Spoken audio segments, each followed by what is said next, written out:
look. You see? Oh, but that doesn't matter, does it? No, because you're all right, aren't you? In your jeans and your leather jackets and your opinions. Well, is it that dunk of things? Just dunk anything, really. And, I'm going to write a very stiff letter. A very stiff letter. On cardboard.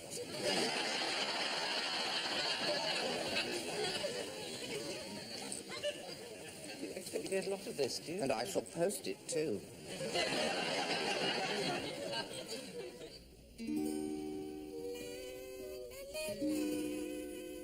Between desire and reality. A bit. Between fact and breakfast. Madness, lies, lies, lies. A bit. I hate you, and yet I hate you. Love, rage, and aches of the ear.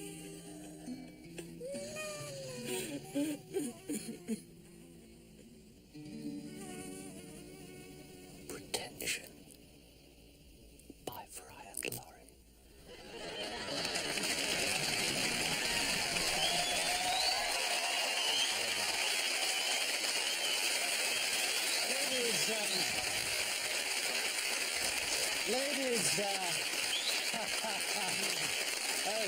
Ladies and gentlemen, welcome to A Bit of Fry and Laurie. Mesdames et messieurs, bienvenue à un morceau de Fry et Laurie.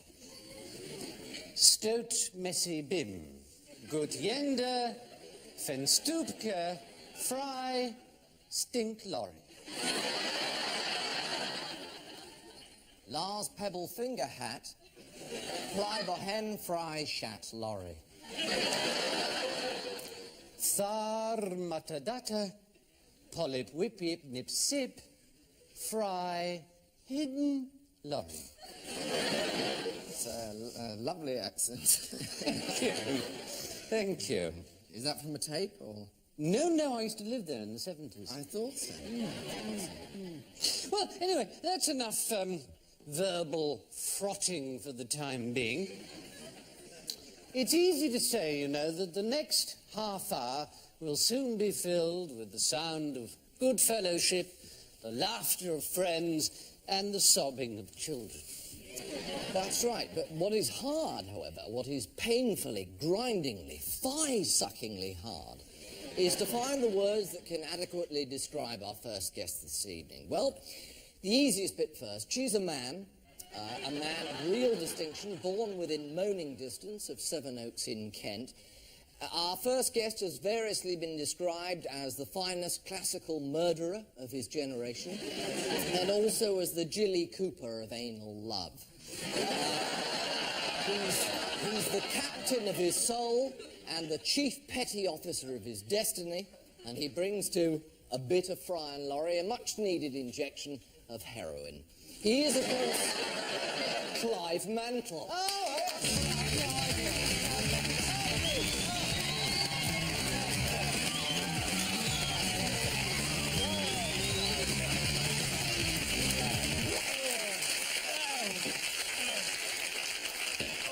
Now, Clive, this is very exciting for me. In fact, this is something of a realisation of a lifelong ambition, as far as I'm concerned.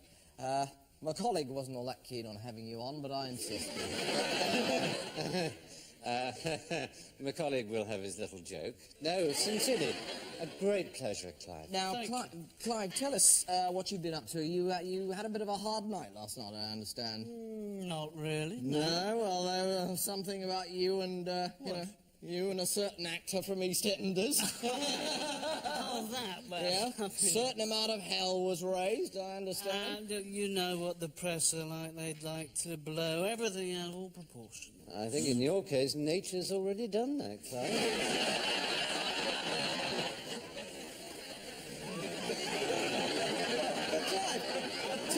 I've met a number of reformed Hellraisers, but I think I'm right in saying you're the first Hellraiser proper I've ever actually met. Tell us about this business of hell-raising. What's it all about?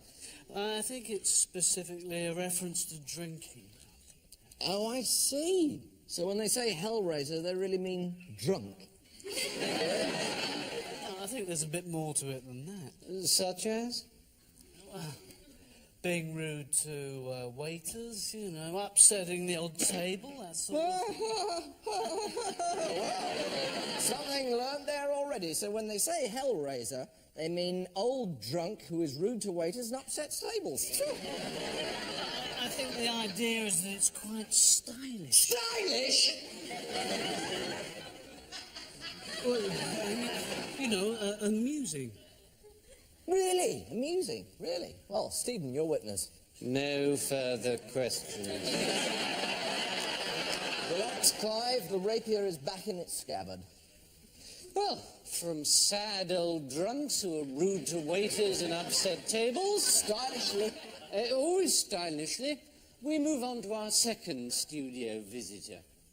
You know, ladies and gentlemen, when Shakespeare wrote the words, "Time cannot wither her, nor custom stale her infinite variety," it's possible he was thinking of Cleopatra.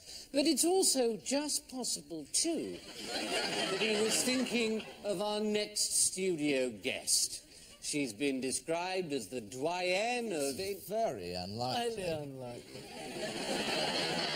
Right. Well, she was born centuries after It Shakespeare. couldn't possibly be talking about it. Yeah, all right.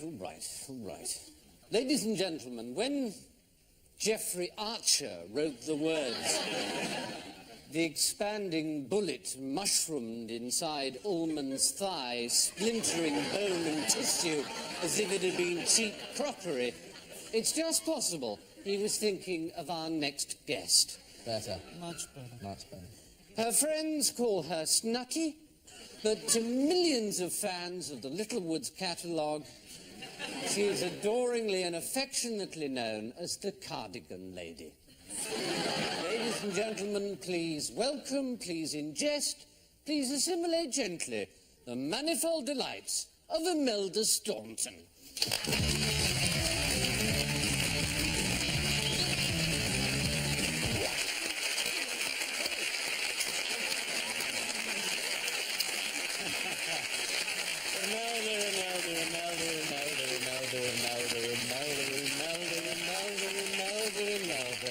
Imelda, snutty.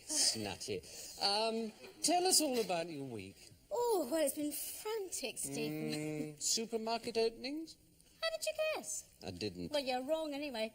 Because I've never opened a supermarket in my life. Fascinating, really. Never opened a supermarket. I never knew that. But you do make a number of personal appearances during the course of your weekly week. Yes, that's right. I did make a personal appearance yesterday at the hairdresser's to get my hair, Dressed? yeah. And I also made an appearance at the bus stop to catch a bus. They must take an enormous amount out of you, these personal appearances. Well, yeah, I've just got to grin and bear it, though, you know. Yes, well, I'd rather you didn't. My colleague, would you care to cross-examine? Well, now, Imelda. Snutty, please. Snutty. I'm so sorry. Snutty. When you agreed to come on the show, you said that you'd be prepared to undergo a bit of a challenge. No, don't say that. You can't back out of it now. Because if you do, we'll hit you. What we want you to do is to look at this photograph and provide an amusing caption. The photograph is right over there, so look at it now. Look at it. Look at it! Ooh, Gonna have to hurry you. So it's ooh, Clive, can you do any better than ooh, do you think? Well... So we've got to choose between ooh, and well. Tricky. Very tricky indeed. What do you think, my colleague? I think we'll have to call it a draw. I think you're right. Imelda, could you accept this, old-fashioned English assortment cigar tin from us as your prize. And Clive, please accept this small kiss on the brow from my colleague. Good night. Strange man. And talking of strange men... Oh, well, what I always say is, if it walks like a duck, quacks like a duck, shoot it. I was christened Gay, you see. It's a perfectly common name in the 1950s. But today, well, it has connotations, doesn't it? You know, if you go around saying, hello, I'm gay. So I went to the deed poll place, and I changed it to rampantly homosexual.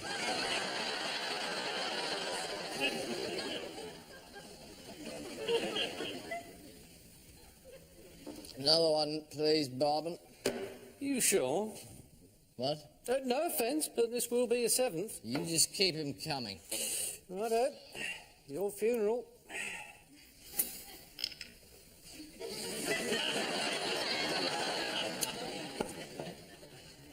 Bitch. Come again? My wife. Oh, right. She doesn't understand me. She's never understood me. What, Polish or something, is she? You ever been trapped in a loveless marriage with a woman you despise? Phew, not since I was 9. Do you like it straight up? What? Or with ice? Ice. Righto. Cocktail onion? No, thanks. She takes no interest in my friends, you know. She laughs at my Peanuts? hobbies.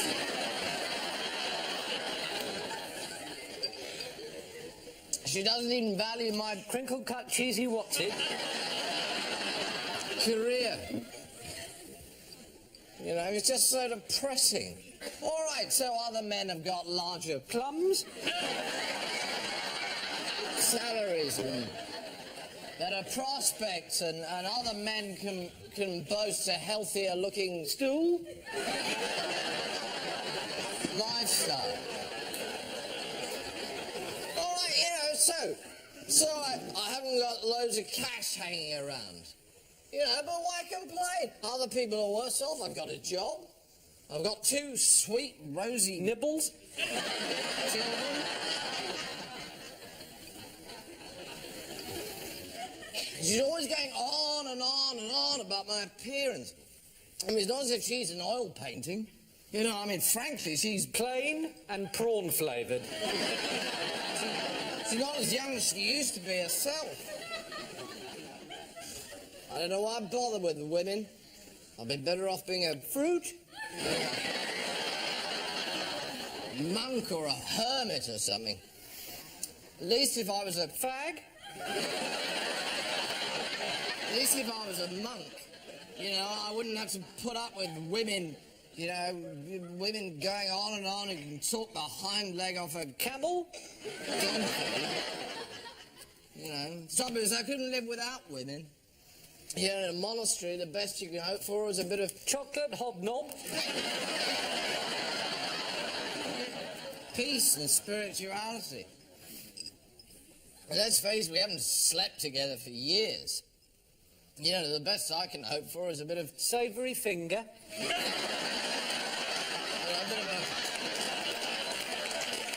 a couple at Christmas. And naturally, she won't let me give her so much as a Good juicy tongue in the back passage?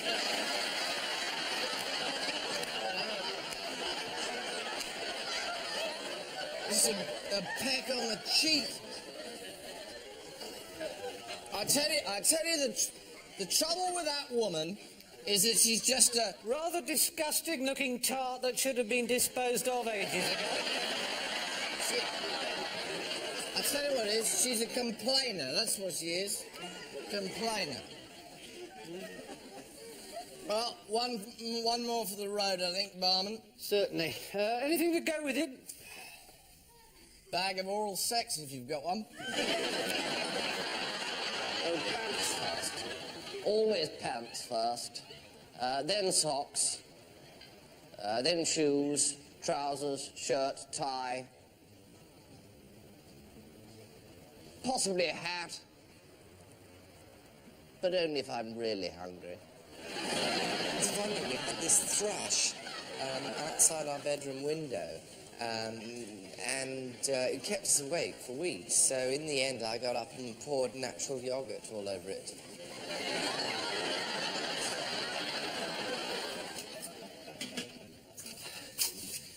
Hello, Julie. Hello, Frank. Kettle's on. No, Tar. Julie, there's something I wanted to tell you. Oh, well, can't it wait? Only I've got to pick Rebecca up at 4. Oh, not really, no. Oh, well, make it quick then. Yeah, well, I'm trying. Only I've got to pick Rebecca up at 4. Yeah, well, it's not easy. Oh, blimey, look, it's nearly 4 now. I've got to pick Rebecca up in a minute. No, hold on, love. This is important. Important? Yeah. You see, the thing is this. Bill! Oh, sorry, am I... No, it's all right. Frank was going to tell me something important, but I've got to pick Rebecca up at 4, so... Well, I'll pick Rebecca up if you like. Yeah, no problem. What time? 4. Oh, blimey, it's nearly 4 now. Oh, I'll go and pick her up then. Well, Kettle's on. No, thanks, Treacle. I better get a move on so I can make it by 4. Oh, thanks. All right, see you, sis. See ya. Now then, what's so important? Well, Kettle's on, by the way. no, thanks, no. You sure won't take a minute? No, you see, the thing is this, Julie. Sorry, am I... What's wrong? What's wrong, Rebecca, all right? I did it fine. Don't tell me what's happened. Nothing's happened. It's just... What? Well, where am I going to pick her up from? Oh, Rebecca? Yeah. Tony's. Oh, Tony's. Great. Yeah. What time? Oh, I said 4. Oh, blimey. I better make a move or I won't make it by 4. Now then, let's have that tea. No, not for You me. sure Kettle's on? No, really. Oh, 2 seconds. Warm the pot. No. Couple of tea bags. Julie. What? Yeah, Tar, I'd love a cup of tea. No. Now, this big important thing that can't wait. Well, it's not very easy, love, because the thing is... yeah, 2, thanks. Look, we've known each other for some time, haven't we? Yeah? I suppose what I'm trying to say is this. I've been... Either of you two seen Bill? Bill? Yeah, he's supposed to be giving me a lift. No, he's gone to fetch Rebecca. What time? 9. 9? Oh, no, wait a minute. 4. 4? Sure? Sure, I'll be back in a minute. Oh, hello, wrong then. Kettle on, is it?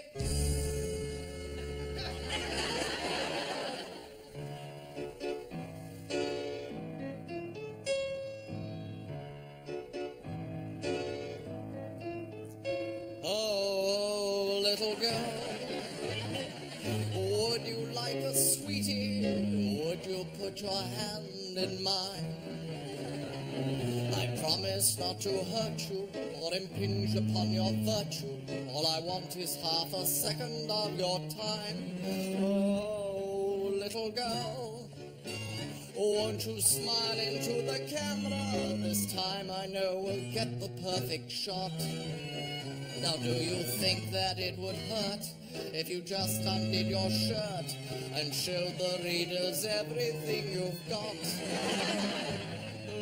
Little girl, you really mustn't worry. No one will respect you any less. When all is said and done, you know it's just a bit of fun. Now be a sport, take off that pretty dress. Little girl, Can't you see now you are famous? Your name is on the nation's lips. Over breakfast they'll admire you, in their lunch hour they'll desire you, and by tea time you'll be wrapping up their chips. Little girl, congratulations on your record. They played it on the wireless just today. It was fast and rather naughty, went straight in at number 40, though the DJ said that's where it ought to stay. Little girl, so you got married to a pop star. I can hardly work my camera for the tears. But as you said your fond goodbyes, I got a great one of your thighs. What a shame you were divorced within a year. Little girl, you're not a girl and you're not little, but there's still one thing I'd love it if you do. Although she's slightly shorter, I would love to meet your daughter. Do you think that she would like to follow you? Do you think that she would like to follow you?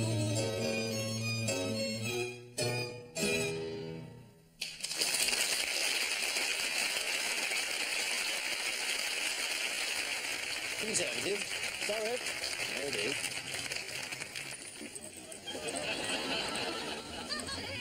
Yes? Well, now, I'm a lifelong dyed-in-the-wool don't know. Really.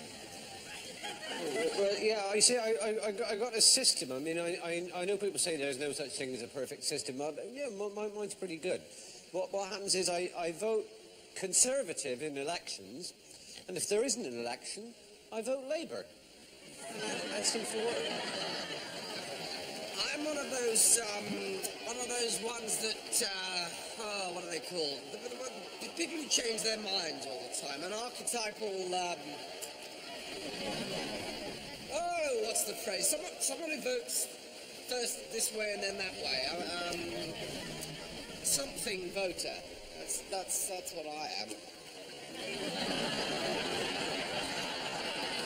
You know, with the pace of modern life being what it is, it's sometimes hard, isn't it, to make time for the simple things, like masturbation and brewing a really good pot of tea, because we're besieged on all sides, aren't we, by the instant merchants. Instant coffee, instant traffic, instant hair, instant devolution of power to local government through the channels of tariff reform and the implementation of local rating measures.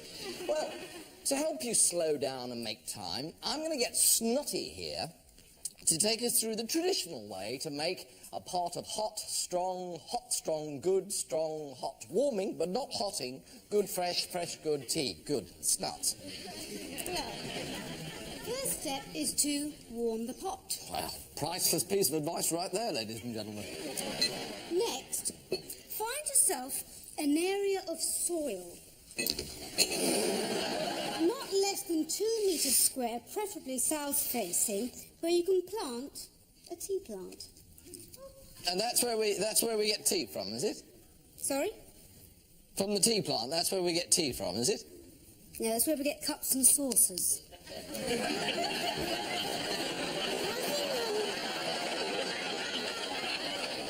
Having planted a tea plant, you're looking at a number of years, perhaps 3, before the bush is strong enough to yield a reasonable amount of what we call tea leaves. Can hardly wait. Hugh? Yes? Could you be a lover and fetch my secateurs? Secateurs, right, where are they? At my uncle's house in Carlisle. Okay. Thank you. So, luckily, 3 years ago, Hugh mentioned they might be featuring the tea plant, so I went ahead and planted one, and here it is. So I think... Carlisle? Yeah. Like, that's miles away. No. Intercity, no time. So, if I tear off a couple of these leaves, they give off A fabulous aroma. You're absolutely right. No time at all. Oh, well done. Very good, actually. Very good. So was there a buffet car? Yes, there was actually, yes. And how was their tea? Not bad at all. It was instant, but you know, it's not the same, really, is it? As what? Same as this good old-fashioned, proper British, good, hot, fresh, good, fresh, good, warming, but not hotting, good, fresh, good tea, British. Right, so, Snutty, you've planted your tea plant, all right? You've waited for 3 years, and you've warmed the pot already. Yes, now you can see why you warmed the pot first, can't To you? save time, of course. So, what's the next stage? Well, now we go to a restaurant or cafe where they have a reputation for serving an excellent cup of tea. Let's do that. Yeah, we're not really very interested in politics, not very adventurous, you know. Missionary position's always been all right for us, so why change? People always mock things that they can't understand. That's why they mock John Major being Prime Minister. Nobody can understand how it happened. I went to the theatre the other night. Our National Theatre. Our Royal National Theatre. Saw a play. Yes, all right, it was only a play. Oh, brilliant! And I'm to be judged and mocked and whipped and scorned because it was only a play, am I? It's all right, it was only a sod-buggering play. No, Eric Cantona wasn't in it. Nor was Linford Christie or Stephen Hendry or any of the big stars. Jesus Christ, what do you want from me, huh? I mean, Christ, at least I'd bother to get off my fat, wobbling, festering, lardy carpet and actually go to the theatre. Suddenly I'm Adolf Eichmann. Well, I mean, he just... Oh, why won't this frigging tomato behave? God! I mean, what is the earthly point of trying just for once in your life? Just trying to make an honest, decent salad from no other motive other than love and a decent desire without the crudging, arsing thing coming apart in your hand. Anyway, I saw a play there by Shakespeare, as it happens, and so I started thinking about Shakespeare. Oh, damn, I'm blast! This cocking cucumber! Why does it have to be like this? Television last night. It was like staring into a sewer. I counted 23 tits, 14 arses, and a thigh. Well, I mean, why can't they show something on television that shows you don't have to be dirty? You don't have to be dirty.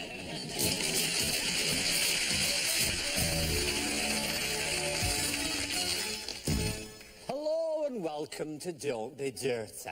The show that shows you don't have to be dirty. With us is Johnny, 3-time semi-finalist, and John, keen to be clean, who came through unexpectedly when last week's finalist, Mr. Nottingham, died in a canoe. John, I'd like you to start first.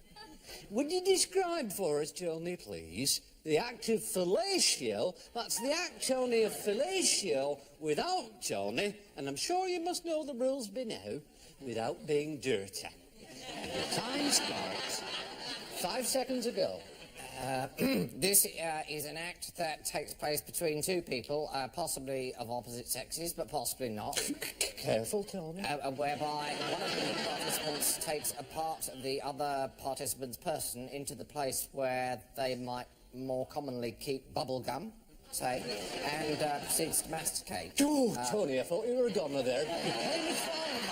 Until the other participant arrives at a state of pleasurable relaxation. The second participant then gives the first participant 10 quid and goes home. Unbelievable! Can no one big man from Hunstanton. Well, John, it's up to you. Now, your topic is the preservation of hardwoods. And the time starts then. Well, this is a very necessary business operation. Well, Tony's challenged. He said business. You did say business, John, you did. Little bit dirty there, minute away, but plenty of time to go. Operation that has to be carried out if developers are not to raise our hardwood forests. Another challenge from our reigning champion. The nature of your challenge, Tony, He please. said raise. He did say raise, Tony. Raise is an anagram of arse. Raise is an anagram of arse, Johnny. Tissy, tissy, tiss. So sorry, I'm afraid we have to lose you. You were keen to be clean, but you came up against a man very much at the top of his form. So sorry to say goodbye. Oh, piss. Tony, you've been in this position before. You keep the 800 pounds in weight. They're yours to keep, as of right. No one can take them away from you, but I'm offering you now another 600 pound plus an opportunity to go into a doubly dirty daily double with a chance to win £10. I'll go for the daily double. I knew you'd say that, Tony. You're a sport, quite a sport. But do remember that the prizes that you've won are yours to keep. They're yours alone. You clear on that? I'm clear on that, Bradley, yes. All right, so long as you're clear on that, they're yours. No one else's, just yours. All right, can we have the Don't Be Dirty daily double categories on the board, please? Your categories are rimming, genital torture, and David Vine. Now remember, this is a daily double, so 2 subjects, Tony. I'll have to hurry you as you take your time. Just take your time very quickly. Genital torture and David Vine, please, Bradley. Tony, you have 30 Earth seconds in which to talk about genital torture and David Vine. And those 30 seconds, Johnny, start. Oh, damn, just missed that one. Coming up. No!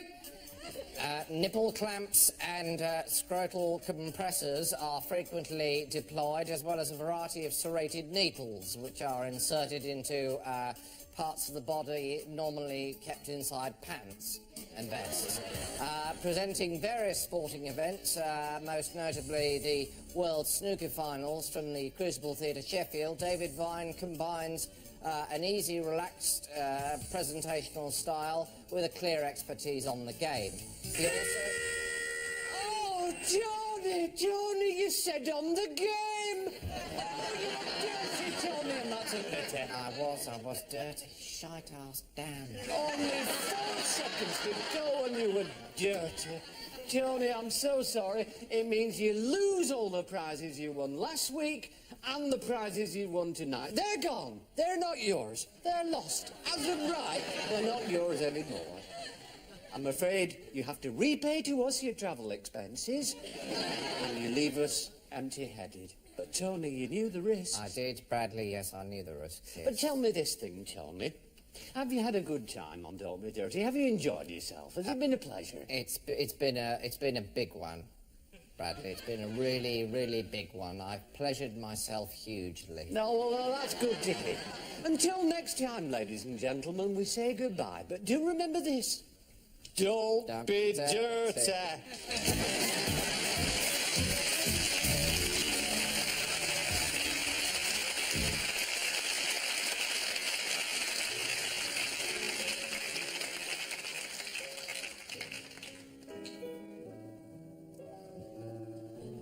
Well, that bitch horse trumpet time has dealt us another deadly dog turd, I'm afraid.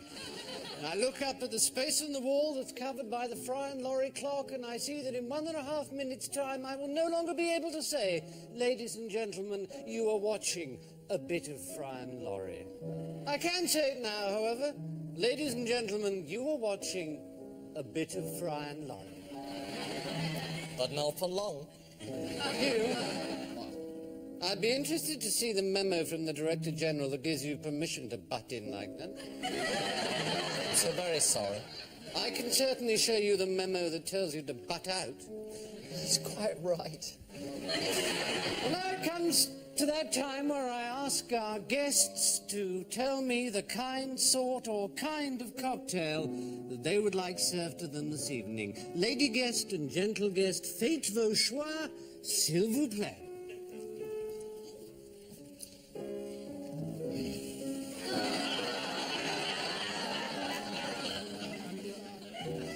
Well, I want one of each.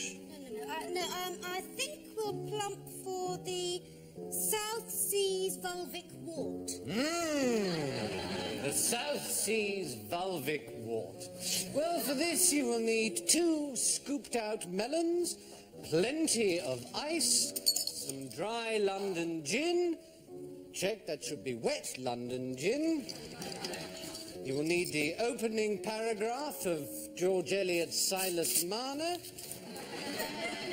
You will need a wedge of toast for decoration, a lump of Cinzano Bianco, of course some Cointreau, and some photographs of Lech Wałęsa attached to cocktail sticks. And as I prepare a South Seas genital wart, I say, as I like to on these occasions, those 6 refreshing words that unlock the door to sophisticated evening happiness. I say, please, Mr. Music, will you play?